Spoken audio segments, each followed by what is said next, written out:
What's going on, guys? Are you getting out? Are you shooting things? Are you getting things done? That's the real question. Wait, you can't answer me. Let's just talk about casting then. Let's assume that you're doing your first short film. You wrote it, you have it all in your head, you've reworked the sequences over and over. In your mind, you could see Matt Damon running around doing action stuff and delivering the lines that you wrote, and it looks great in your head, and you know he's perfect for the role. And you just found out you can't sign Matt Damon because you can't afford him, and his agent doesn't know who you are, and he's not letting you in the door, and no matter how much pleading you do, that door will not open. Let's assume that for a minute. Welcome to filmmaking. This happens time and time again. First-time filmmakers and most film school students think that illustrating your passion and your talent is going to unlock magical doors and your fortune and glory is going to come pouring through. This is your reality check, and I'm here to provide that for you. Now, if Matt Damon is your next-door neighbor and he knows you're going to make your first movie, he might offer, or he might give in to that neighborly begging that you do. Aside from that, it's probably a good idea to have a backup plan. It's incredibly difficult to sign A-list talent to your movie, even if you are an industry player, but then to be outside of the system, it gets even more complicated because they don't know who you are. So there's no reason for anybody to give you an opportunity because they don't know you. So to get your opportunity, you have to be known, and to be known, you have to have already had your opportunity. So it's a grind for sure. The only way to circumvent that is to get known for something else. Accept crime, don't do crime. But for instance, let's say you work for somebody who has an A-list actor as a business associate. Maybe it's a charity or something like that. Most likely your boss isn't even going to make that introduction. And if that's somebody you work with on an everyday basis and they're not going to do it for you, you can imagine how much work it takes to get that connection made. Let's assume that you've already started the hustle and you've started raising money for your movie and you've started having conversations with distribution companies and you've already shot your proof of concept and it dazzles people. Now, when I say dazzles somebody, I don't mean something that you've just completed. I mean something that makes people actually say, wow. I'm referring to the writing as much as anything. You can have a bunch of great shots and visual effects, but if the writing is garbage, it's not going to do you any favors. And if you've done all of those things, you might have an opportunity to show it to your boss and say, this is what I'm trying to do. Can you make that connection for me? And there is a real shot there. Most of us in most situations aren't going to have that opportunity. So you got to be constantly grinding to get your name out there to have an opportunity to get those meetings when it's time. Before I go on, I already know somebody watching this has said, well, Quentin Tarantino had stars in his first movie, and that is absolutely true. But he did do the Sundance Film Lab, and he did a short version of Reservoir Dogs. And the second point, you ain't Quentin. I'm not Quentin. Only Quentin is Quentin. He's an anomaly, and we can't really use him as the base level for examples. It's just not fair to anybody else. Okay, so all of that said, what do you do when you can't get a star? Casting. Casting. Hours and hours of casting. Lots and lots and lots of casting. You're going to look at resumes and headshots until you just don't want to see them anymore. That's the reality of it. So the first step is decide, do you want to go union or non-union? Totally up to you.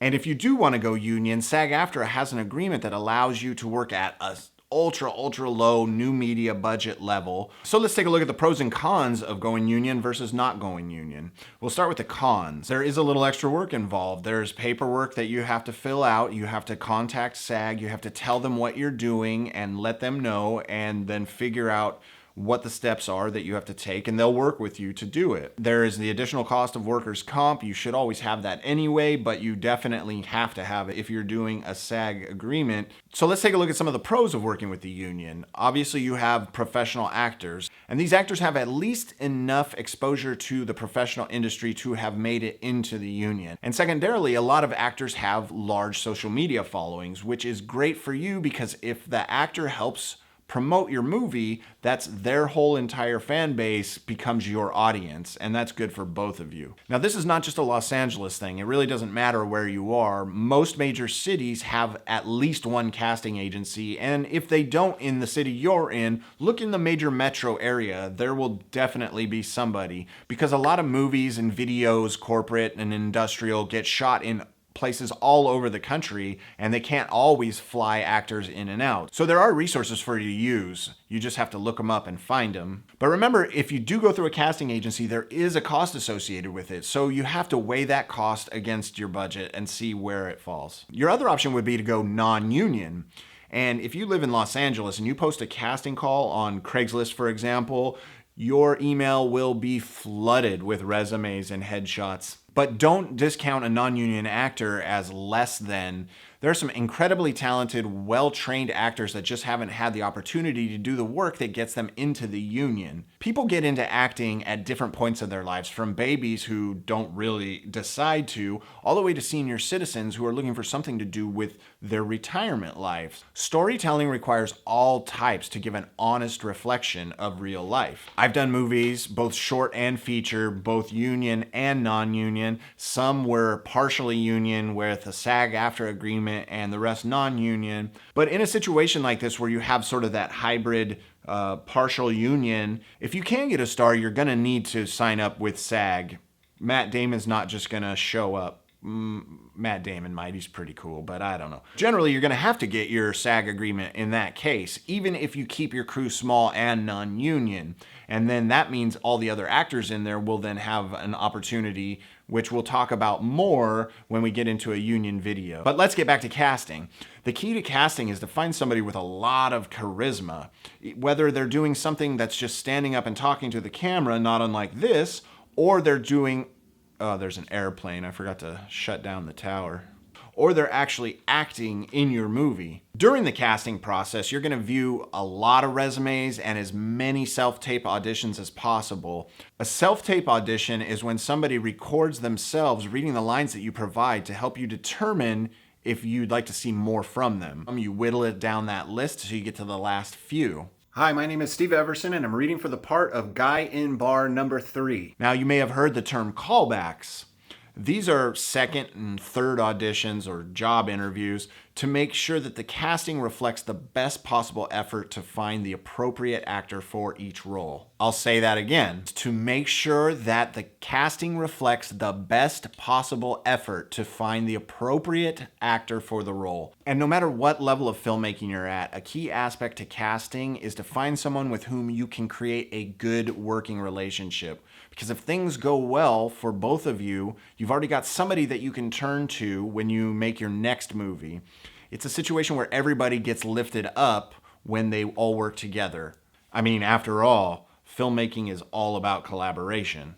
Think about in Hollywood, John Ford and John Wayne did about a dozen movies together. Early Martin Scorsese featured a lot of Robert De Niro, and since then he has switched over to a lot of Leo DiCaprio, Tim Burton and Johnny Depp, Alfred Hitchcock and Jimmy Stewart, Ridley Scott and Russell Crowe, Quentin Tarantino and Samuel L. Jackson, David Fincher and Brad Pitt, and my favorite, John Carpenter and Kurt Russell. So you can see that the strategic partnerships that they create benefit both parties. A director wants to get a movie star to help promote his movie, and a movie star wants to work with a director that they respect and trust. Like I said at the end of this video, I'm going to include Tarantino's short film of Reservoir Dogs, and in it you'll see Steve Buscemi, who was still not a big star at the time that he did this, and after the short he actually went on to play the same character in the feature film.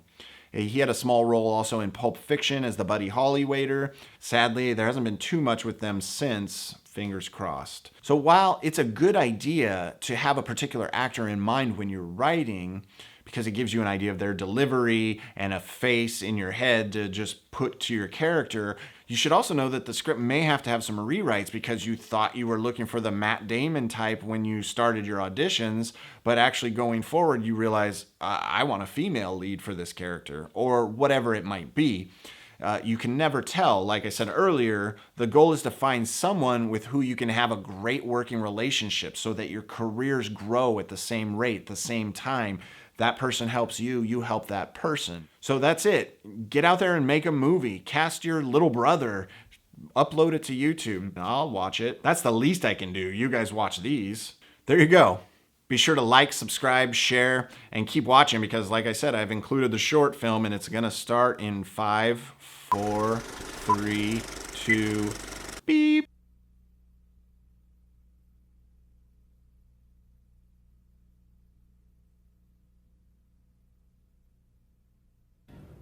So how's Alabama?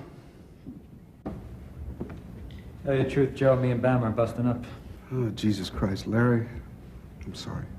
Thanks a lot, Joe. So, any chance you two will patch it up? Not likely. How's Laurie and Grace taking it? They're taking it. Not happy about it, but what are they gonna do?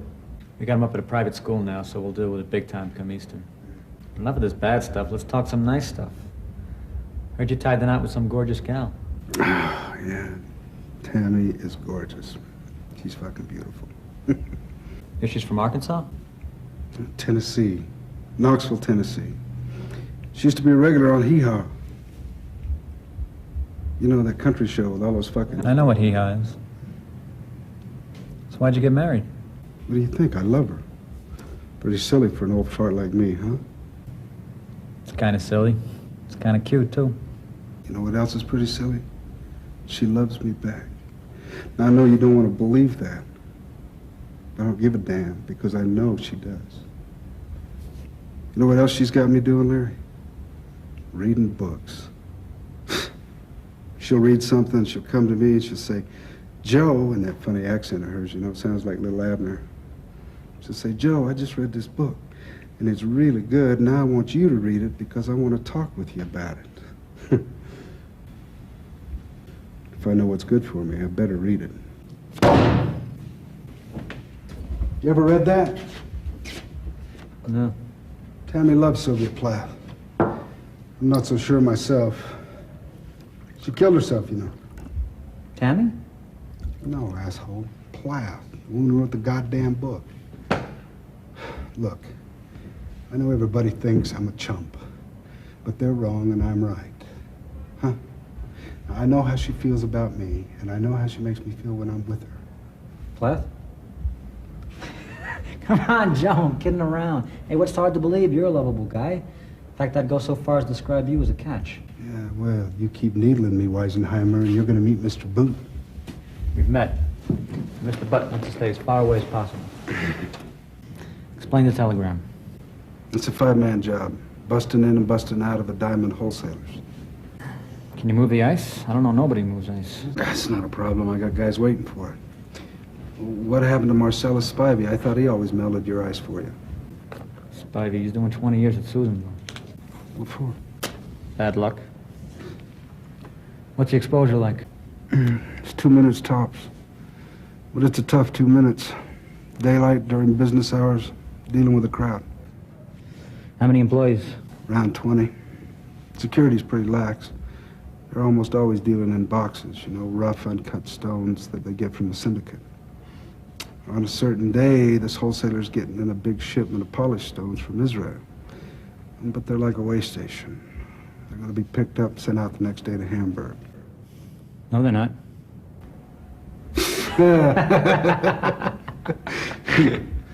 What's the cut, Papa? Juicy, Junior. Real juicy. That second wave that showed up in the cars? Those are the ones responding to the alarm. But those first motherfuckers, man, I'm telling you, they were there already. They were waiting for us. Hey, Mr. White, man, huh? Haven't you thought about this? Look, I had any fucking time to think about jack shit, man. First I was just trying to get the fuck out of there, and then I've just been dealing with him. Please get me to a Look, doctor. you shut the You fuck better up! fucking start thinking about it, all right? 'Cause that's all I'm thinking about. Every time you talk, you lose fucking blood.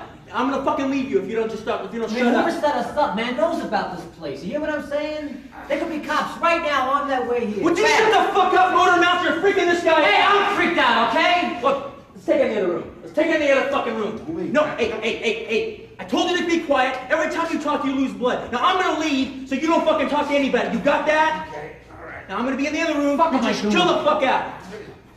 Shut up! I felt funny about this job right off, man. As soon as I felt that, I should have said no thank you and walked, you know, but I never fucking listened. It's like every time I ever got burned buying weed, same thing, man. I felt funny about the guy, you know? But I wanted to believe him because I feel like, you know, if he's not lying to me, if it really is tie stick, whoa, baby, you know? But it's never fucking tie stick. And I said if I ever felt that way about a job, I'd fucking walk. So the fucking money! Hey, look, Dan, I need you cool. All right, what's done is done. I need you cool. Are you cool? I'm cool. Well, you don't look cool to me. I'm Why don't cool. why don't you splash some water on your face and really cool it out? You got a smoke? Yeah. Well, why don't you smoke one? Okay, now let's go through what happened here. We're in the place, and everything's going fine. Then the alarm gets tripped. I turn around, and there's cops all over the place. You're right, it was like, BAM! Blink my eyes, there's fucking Cop City out there. Then that was when everyone started going apeshit. And that was when Mr. Blonde whipped out his fucking gun and started executing people. Man, that's not correct. What the fuck's wrong with it? The cops didn't show up after the alarm went off. They didn't show up after Mr. Blonde went off. Wait a minute. As soon as I heard the alarm, that's when I said, No, man, I'm telling you, it wasn't that soon. They didn't let their presence be known until after Mr. Blonde went off. I'm not saying they weren't there, I'm saying they were there, okay? But they didn't move in until Mr. Blonde became a madman. Don't you see? They were outside waiting, okay? The alarm goes off, they did nothing. All right, Mr. Blonde starts shooting, bang, now they had to move in. I mean, that's how I know we were set up. Jesus Christ, Mr. White, can't you see that? hey, God, fuck this Mr. White shit, all right? Hey, wait a minute, man. Don't tell me your fucking name, all right? I don't want to know it. I sure as hell ain't gonna tell you my name.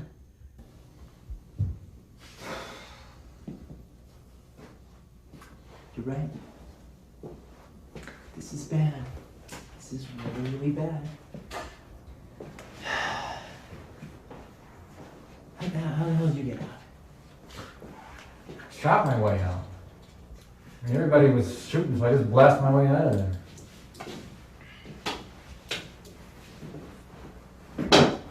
Tagged a couple of cops. Did you kill anybody? Couple cops. No real people? Just cops. Man, could you believe Mr. Blonde?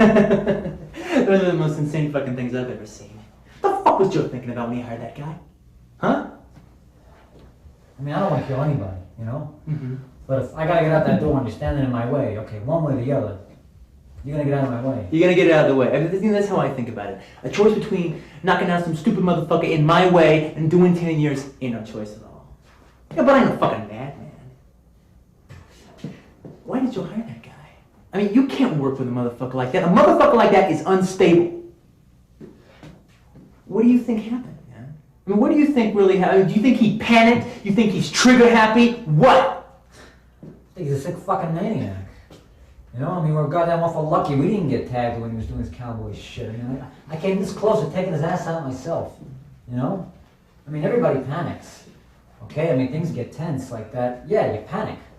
Mm-hmm. All right, but I mean, you panic on the inside, you know? You, in your head, you don't fucking go crazy, you know? I mean, you get a grip and you get a hold of the situation, you know? Uh-huh. You don't shoot up the place and kill everybody. You know what you're supposed to do? You're supposed to act like a fucking professional. A psychopath is not a professional. Yeah. You can't deal with a psychopath. You can't work with a psychopath because you don't know what them crazy motherfuckers gonna do next. How old do you think that girl was? Huh? The black girl? What, 20? 21? Jesus Christ, man! Hey, did you see what happened to anybody else? Nah, once everything went to shit, me and Orange hopped in the car, Brown floored it, and I don't know what went down. Oh, at that point, it was every man for himself, you know? I mean, I ain't got the foggiest what happened to Mr. Blonde and Mr. Blue, you know? 'Cause once I got out, I never looked back. Well, what do you think happened? What do I think? I mean, I think they either got caught or they got killed. Not even a chance they punched through? I mean, you found a hole. Yeah, and let me tell you, that was a fucking miracle, you know? And even if they didn't, where the fuck are they? What makes you so fucking positive? I got the diamonds. You want to come back with that little piece of information again, Betty boy? I got the diamonds, all right? Where? I got them. Where are they in your fucking car? Are they up your ass? Where the fuck are they? No, they're not in my car. No, I don't have them on me. Look, if you want to come, we can go get them. Yes, we can do that. First, you gotta fucking listen to what I'm saying to you, all right? We were set up, okay? Somebody's in league with the cops. We got a Judas in our midst. I think we should have our fucking heads examined for staying here. Well, the plan was that we meet here after the No, robbery. fuck the plan. I mean, you know, where is everybody? I say the plan is null and void once we find out we got a rat in the house, you know? I mean, for all we know, Blonde and Blue could be dead. Maybe the cops got them out of the station house. Yeah, I mean, they don't know our names, but they could be singing about this place. Right as we speak, there could be cops coming here. Jesus fucking Christ, damn it, I swear to God I am fucking jinxed! What? Hey, man, what's the matter? What are you talking about? 2 jobs back. A 4-man job. 2 days before we were about to pull it. We found out one of the team was an undercover cop. No shit. You see? I mean, thank fucking God we found out in time. They just had to fucking forget it. Just walk away. Just walk away from the whole fucking thing. Well, who do you think the rat is this time, huh? I mean, Brown, Blue, Eddie? I mean, it could even be Joe, you know? I mean, he set this whole show up. Maybe he set it up to set it up. Hey, hold on, buddy boy. Me and Joe go back a long way. I can tell you straight up. Joe had nothing to do with this bullshit. Hey, look. I've known Joe since I was a kid, okay? And me to say he definitely didn't do it is ridiculous. All right? I mean, I know I definitely didn't do it because I know what I did or didn't do. But I cannot definitely say that about anybody else because I don't definitely know. I mean, for all I know is you're the rat. For all I know, you're the rat. Yeah, all right, now you're using your fucking head. For all we know, he's the rat. Well, he ain't the rat because he took a bullet for me. A rat wouldn't do that. Hey, look, asshole, man, I'm right, okay? Somebody's a fucking rat. Where's my fucking piece? It left in the bathroom.